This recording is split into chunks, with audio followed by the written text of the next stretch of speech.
Hey everyone, welcome back to the channel. In this video, I will show you how to create invoice in Google Sheets.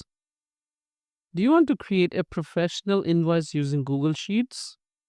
So let's get started. First, open Google Sheets and click on blank to create a new spreadsheet.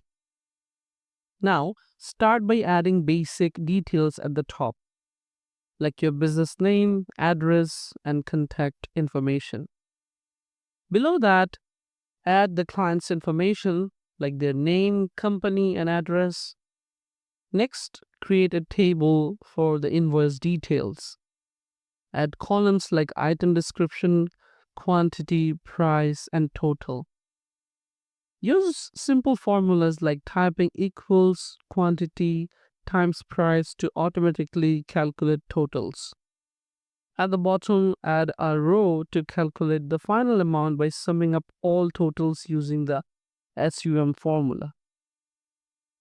Don't forget to add the invoice number and date at the top for tracking.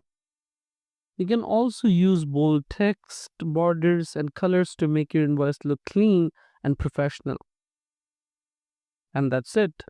You've just created a complete invoice in Google Sheets, ready to send to your client.